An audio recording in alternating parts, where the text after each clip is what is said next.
নমস্কার। ঠাকুরমা স্বামীজি গুরুদেবের শ্রীচরণে প্রণাম জানাই। শ্রী শ্রী মায়ের পদপ্রান্ত থেকে কিছুটা অংশ পড়ে শোনাচ্ছি। মায়ের কি অপরিসীম স্নেহ তার সন্তানদের প্রতি। জয়রামবাটিতে শ্রীমার প্রথম দর্শন লাভ করি আমি। তখন 1906 সাল। আমার বয়সও 22 কি 23 হবে।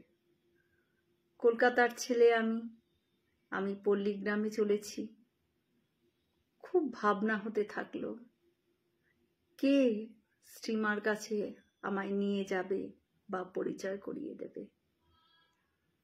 মনে একটা সংকোচ বোধ করছিলাম আমি। কিন্তু যখন তার সামনে গিয়ে দাঁড়ালাম, দেখি মা তরকারি করছিলেন। আমাকে দেখেই মা বলে উঠলেন, কেমন আছো বাবা? রাস্তায় আসতে কোনো কষ্ট হয়নি তো বাবা?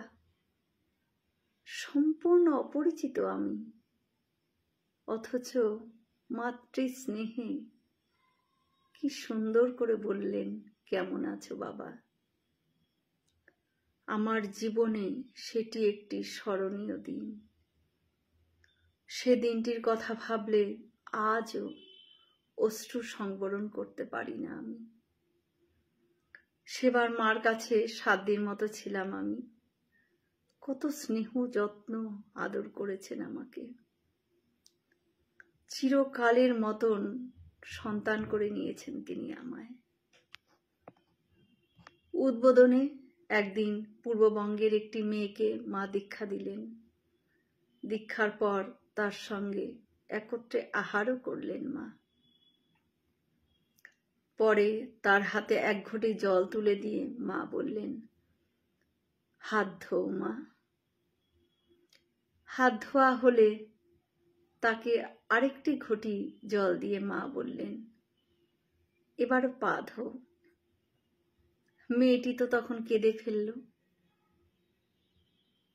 বলল, এমন আদেশ মা যেন না করেন আমায়। মা বললেন, তুমি আমার কে হও মা? সে উত্তর দিল, আমি তো তোমার মেয়ে। তখন মা বললেন, তবে যা বলছি শোনো মা, পা ধো। সে তখন পা ধুলো এবং আবেগে সে মায়ের পা জড়িয়ে ধরল। কি অপরিসীম মায়ের মাতৃস্নেহ।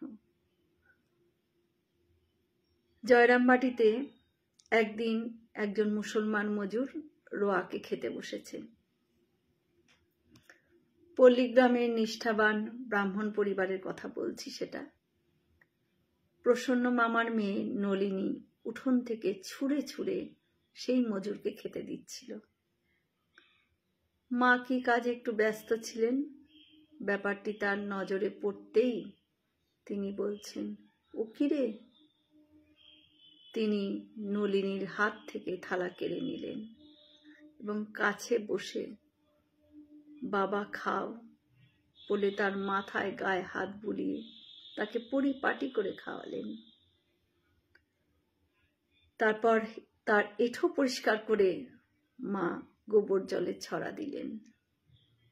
এমন সময় নলিনী এসে বলছেন, পিসিমা, তোমার জাত গেল গো। মা বলছেন, ছেলের এঁঠো পরিষ্কার করলে জাত যায় নাকি? জয় মা শারদা। আমরা সকলে মিলে একসাথে বলি, জয় মহামায় কি জয়, জয় ভগবান শ্রী শ্রী রামকৃষ্ণদেব কি জয়, জয় স্বামীজি মহারাজজি কি জয়। হয়তো অনেক ভুলই হলো, ঠাকুর যেন আমায় ক্ষমা করে দেন। সকলে সুস্থ থাকবেন, ভালো থাকবেন। ঠাকুর মায়ের কৃপা দৃষ্টি সকলের ওপর বর্ষিত হোক। শুভরাত্রি।